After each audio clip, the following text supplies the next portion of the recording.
Teresa and welcome back to my channel. In today's video, I'm going to be finally doing a wrap-up discussing all the books I read from January to April.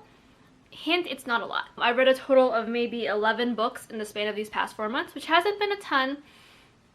You know, depression has not been very kind to me. So I've decided to take a little bit of a slower roll when it comes to doing my creative hobbies, just so I don't burn out faster and so I can enjoy them a little more.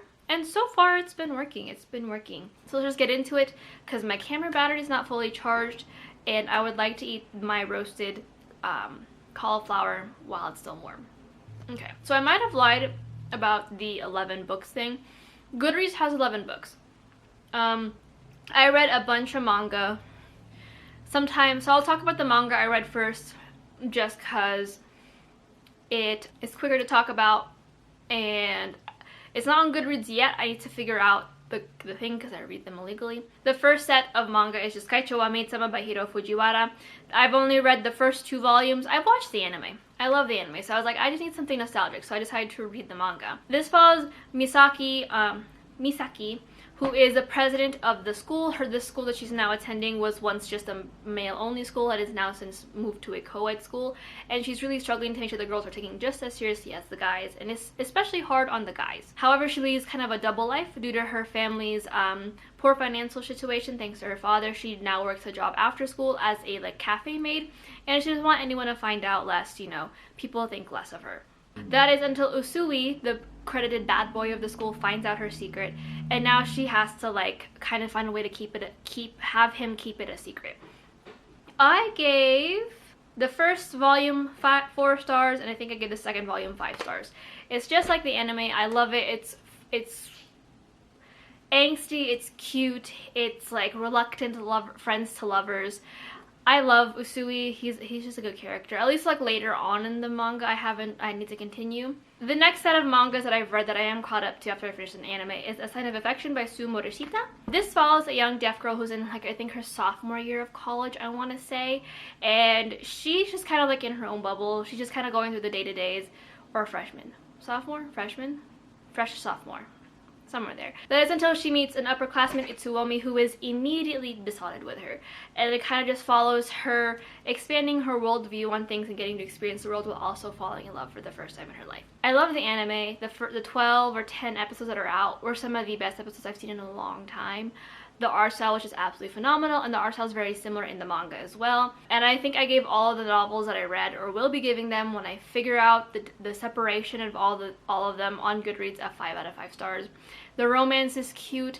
There's a lot of yearning, and I just love a man who is who wants to worship the ground that the main character walks on. It's probably my favorite trope in the world. It's great. I love them so much. They have me kicking my feet up and giggling. It's just so cute. Moving on to the books that I have read. The first one is Get a Life, Chloe Brown by Talia Hibbert. This is the first book to the Brown sisters, I guess, trilogy, I want to say. This follows Chloe Brown, who has a chronic illness and she works from home. She definitely is just she doesn't get out. So she makes a list for herself. I think it's top 10 things that she wants to do within the year or so to try and figure it out. However, she needs a teacher to help her get out of her comfort zone, and she chooses the handyman of her apartment building, Redford or Red Morgan, who is they don't really get along, and they just kind of start to form this really soft bond. Again, I enjoy a very good reluctant friends to lovers trope. It's one of my favorite tropes probably ever. So it was a really fun read. I ended up giving this a 5 out of 5 stars, my first 5 out of 5 out of the year actually. I enjoyed their relationship. I enjoyed the progression of the book. I think that the third act breakup kind of made sense. It wasn't too dramatized or anything, but I feel it was very grounded and very real in terms of people with trauma and people who are hesitant to fall in love. I liked the cat. The cat was a cute touch. I'll be picking up the next 2 books, I believe. I forget. I know the last one is Act Your Age, Eve Brown. I could be wrong. Yeah, so the next one is Take a Hint, Danny Brown, and after that it's Act Your Age, Eve Brown. So I'll be picking up those 2 books in the near future. keep an eye out for that. The next one is Plain Bad Heroines by Emily M. Danforth. This is an adult gothic novel. It's kind of following a dual timeline. The first one's set in 1902. I'll just read this part. Following Brooke Haunt's School for Girls, Flo and Clara are two students who are obsessed with each other, and a young writer named Mary McLean. They are now later found, they start a private club called the Plain Bad Heroines Club or Society, and meet in secret because this book that Mary McLean wrote is not necessarily considered like top tier literature at the time. That is until one day they are found dead in that same orchard that they meet every single day for this book club meeting due to a swarm of angry yellow jackets. Fast forward to a more modern time, follows Merritt, who wrote about this and became a best-selling author. Her book is now becoming a movie, and it's now following these young ladies as they kind of go through the motions of what these girls did before their final days and all of the creepy stuff that happens with it. I think I give this a 4 out of 5 stars. This book is a thick one. Like, it's a thick, I have the physical copy. Like she a thick book, and it's like paper thin, and the words are tiny, and there are footers. We all know how much I really despise footers. Like, if there was one thing I could get rid of in like fictional works, it would be footers. I just don't like them very much. I like the characters, I like the creepy setting, I like the jumping back and forth between timelines. I really enjoyed the satirical aspect of it, though it took me a bit to get into and understanding that it is supposed to be a satire on Hollywood and like the lack of reality with all of them. I think I probably would have rated this book a lot lower had I not switched to the audiobook. I feel like the audiobook definitely allowed me to see the more satirical and sarcastic moments within the novel that I did not really see on the page due to the narrator's like inflection of the words and just the overall tone of the novel, and had me enjoy it a lot more. That being said, my biggest issue with this was definitely pacing. I feel like there were definitely some moments where I was like, can we get to the point? Like, I love me a good gothic novel, as you guys all know, but it was just so much. But if you guys are planning on reading this at any time soon, I do highly recommend the audiobook. I think the audiobook does a wonderful job of getting those inflections and like really the message that the writer was trying to get across. I feel like reading was a little difficult for my brain to really process. But the next book is The Dead Romantics by Ashley Poston. I gave this a 5 out of 5 stars. This is an adult, I guess like rom-com-y. I see it more as kind of contemporary because of the issues that it tackles. But like a rom-com-y contemporary novel following young Florence, who has been a ghostwriter for most of her career. She's been ghostwriting for this famous like romance author, and she's at the last leg of her contract. She has one more book to go, and then she's free to write for herself. One issue though, she is in a writer's block. After the heels of a really crappy breakup, she just can't bring herself to write about love. So she goes, after, you know, realizing that she now has a new like editor or a new agent, she goes to them asking for an extension, and Ben, the new person that's in charge of her work, said no. Now stuck kind of with her tail in between her legs, she goes home only to find out that her father has passed away, and now has to travel back home to her hometown that she's kind of run away from due to them bullying her because of her ability to see ghosts. And at her funeral home, she finds Ben sitting there confused, unsure what's going on, and learns that he is now dead. So now they're kind of trying to figure each other out. Florence learning about herself, her family, and her writing, and Ben trying to figure out a way to move the heck on. Like I said, I give this a 5 out of 5 stars. This book dealt a lot with burnout, with trauma, with overcoming that, and learning how to ask for help. And it's one of those books that just hit me really hard given the state of my mental health. And I really adored all the messages in this book, and I adored Ben as a character, and I loved their relationship as it blossomed and it flourished.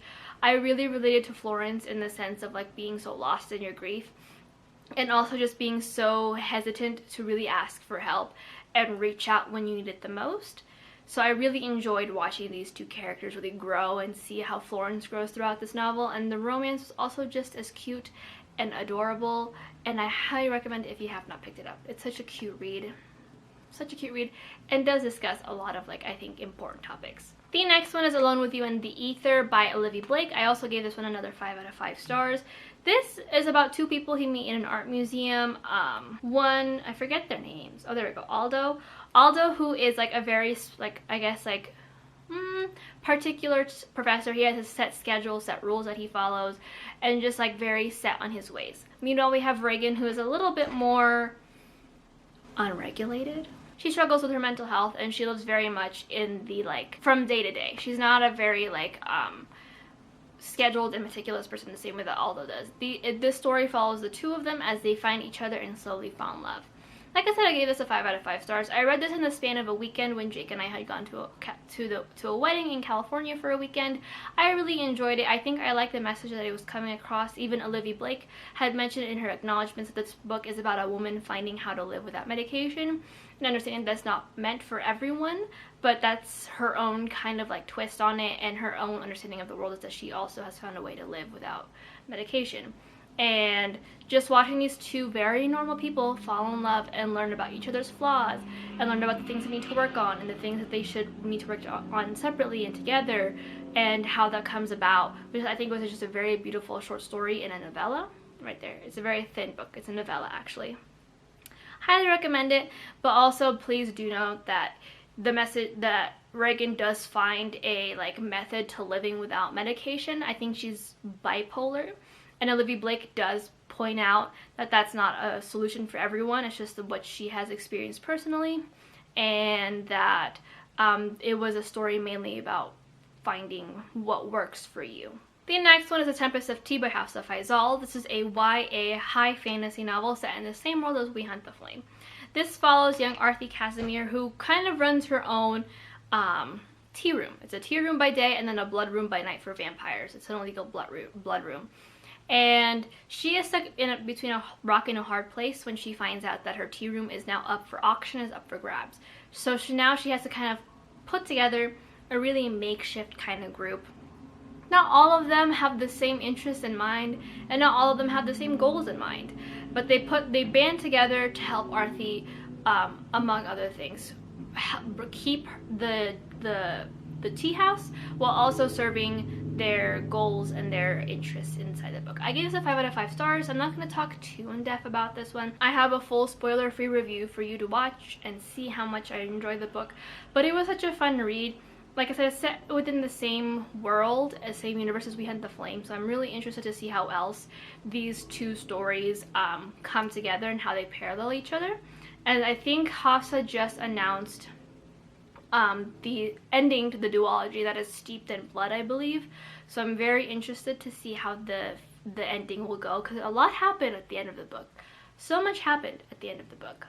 So moving on to the next book, and that is The Very Secret Society of Regular Witches by Sangu Madana. This follows Mika, who is one of the few known witches in the kind of the British Isles. She is now, I guess they're supposed to be kept secret, and Mika just has fun showing off her magic on Instagram, where no one really believes her and thinks it's all CGI. That is until someone reaches out and asks her to help train these three young orphaned witches at this house, where there are just kind of like secrets, I guess, and all that stuff, and she has to kind of help them get a better handle on their powers. They don't have to like master it, but have a handle on their powers before a certain deadline because of certain issues that are coming up within this household. I gave this book, I believe, a 4 out of 5 stars. I enjoyed this book. I will read like the spin-off to it. It's very quirky, it's fun. It's like comped to like The House on the Cerulean Sea by TJ Klune, and I haven't read that. But judging from what everyone is saying on the reviews, it's not that. I liken this book to more of like Scooby-Doo Goes to Monster School, that movie if you guys have ever seen it. It's very quirky, it's fun, it teaches about family and love and learning to trust again and find a community, which I think touches a little bit more with Scooby-Doo and the Ghoul School. At the end of it though, I feel like it didn't really touch on my heartstrings the way that I wanted it to. I feel like certain things in terms of like the trauma that the main character Mika and the love interest, I forget his name, have experienced kind of came up a little late, or was kind of thrown in the middle here and there and never really like got brought back up or developed really. And I feel like it probably could have just been left out, or it could have been expanded more. So it felt like some parts of it fell a little bit flat. But I did love the characters, I loved the romance, I loved the girls that Mika has to train, I love the concept of the magic system. I thought that was really fun. little like quirk in there and a little change on magic systems. I had fun with it. I will be continuing on with like the spin-offs. I think there's a spin-off or another book that Sangu Madana has written, but 4 out of 5 stars. I recommend it if you're in a very like quirky, lighthearted mood. The next one is Iron Flame by Rebecca Yarros. This is an adult romantasy novel following Violet, who is like very weak in the bones. She is very easily like, she's quite literally very fragile. She'll break, and all she's wanted to do in her life was become a scribe like her father, but her mother forces her into the the Writers Quadrant, where she now has to survive for a year because this militaristic college is now set to be like a kill all kind of scenario, which I feel like doesn't really make a lot of sense, because if you're allowed to kill everyone and then you have to like leave this college and be in an actual army and work as a team, I feel like it doesn't work, because then like how are you supposed to trust people? But whatever. I gave this a 2 out of 5 stars. I'm not going to talk too much about this because I have a vlog for this book, but it was just like the first book was fun. It was fun. I had my issues about the world building and the politics of it all, and I feel like it could have been developed a little better, but it was fun. I gave it a 4. Very easy to turn my brain off, and I loved reading through the book as it was very fast paced. I don't know what happened. The book must have been rushed, the author must have been rushed, but the attempts at the world building were inconsistent at best and just lacked thought, and the writing felt very juvenile to me. And not in the sense that it's supposed to be like for a young adult audience, but in the sense that it felt like this was a writer who had just started writing and not someone who has been writing. But like I said, I'll leave all of my reviews and all of my complaints and all of my mental breakdowns over this book in the vlog down below. The next one is The Last Blood Carver by Vanessa Lee. This is a YA high fantasy following Nika, who is a blood carver. She is one of the few blood carvers, or maybe the last blood carver left on this earth, and they're categorized as like these monstrous things who can control and manipulate the human body. However, Nika grew up knowing that her power, her people's power, the culture of her people that have now been lost due to colonization and oppression, were actually meant to heal.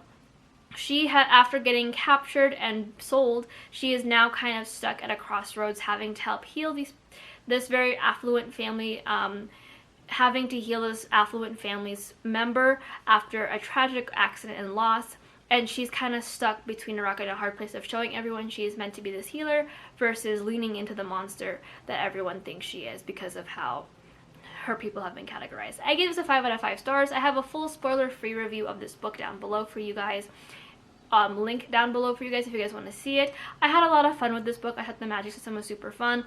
I loved the characters. I loved Nika as a character. I love this kind of like this like trope, I guess, of an indigenous, of a brown or black person, a BIPOC character who loves and is in love with their culture so much that nothing around them could necessarily sway them to think otherwise. And I love seeing Nika learn to accept more and more of her culture and more about her people. It was just absolutely beautiful, and I loved it. And I will be reading the next book in the duology. I forget the title, but the cover, I'll toss it up here. It was good. I recommend it, and if you want to see all of my thoughts, down below. The next, and The Last Blood Carver was an arc, so thank you to NetGalley for giving me that arc. The next one was also an arc that I need to put a review up on NetGalley, and that is the MonstrousMRSMa by Van Huang. This is a historical kind of dark fantasy is what it's marketed as. Also got this from NetGalley, so thank you so much to NetGalley for giving me these wonderful arcs. In 1950s Los Angeles, following young Cordelia Mai Yin, a first-generation child of Vietnamese immigrants. She finds herself kind of on the outskirts after her family kicks her out after a horrible like altercation. She ends up getting into this apartment with three other girls, all of whom share the same middle name as her. The 3 of them are all struggling in their own way and just kind of want to make their way into the world, and then all 4 of them are given the chance to do that via magic. And this magic comes at a cost, and it comes at a very greatly cost, and as the 4 of them find their way through, they are intertwined a little more and more in this magic, and find that the costs of this magic are much greater than anticipated. I ended up giving this book a 4 out of 5 stars. I really did enjoy this book. I loved Cordelia as a character. I loved how soft she was. I loved her goals. I loved her femininity, I loved the progression of the plot, I loved the characters and kind of the culture of 1950s Los Angeles at the time. I love seeing kind of like the upper high class that we don't always get to see in historical fictions. The thing is that this book was something was missing for me, and I didn't really like realize what it was when I finished the book. But after I've had some time to sit and think on it, I realized that the thing that I'm missing is that it's categorized as a dark fantasy, and I didn't see much of the dark. It felt very much run-of-the-mill fantasy, and there were some darker elements for sure, but I feel like with how the book ended and how Cordelia very much stayed the same, I feel like it wasn't all that dark to begin with, just because when I think of dark, I think of like really dramatic changes in a character, I think of really dramatic instances, and just really like twisted and convoluted and like not nonsensical, but like very just, I don't want to use the word dark, but very dark concepts. And I feel like it kind of started touching on those concepts. It definitely had its moments where I was deeply horrified and just like in shock. But by the end of the book, with how the ending of the book happened, I feel like it wasn't dark enough, because by the end of it, Cordelia still felt very much the same. And I wanted to see kind of a very harsh deviation or a harsh acceptance of the world that Cordelia lives in for me to feel like it really landed the dark fantasy aspect of the book. I still enjoyed the book nonetheless. I will be interested to see what else Van Huang comes out with and probably pick those up in the future, but I do think this one is lacking a little bit on like the dark aspect in the descriptor, but I still enjoyed it. But that is it for all of the books that I have read during the months of January and April. I do hope to have my Goodreads updated soon, very, very soon, of my readings of A Sign of Affection, just because, again, I read it through a website and it goes by chapters and not by volume. So I now have to figure out which volume I'm in, and it's just a lot of work. But if you like this video and want me to do more, I'm hoping May I'll be able to read a little more and just kind of get in a little bit back in the spin of things of reading at least like 3 or 4 books a month. But if you like this video, let me know in the comments. If you have read any of these books, let me know. If you want to discuss them, we'll have them in the comments. But until next time, stay safe, and I'll see you guys next time. Bye.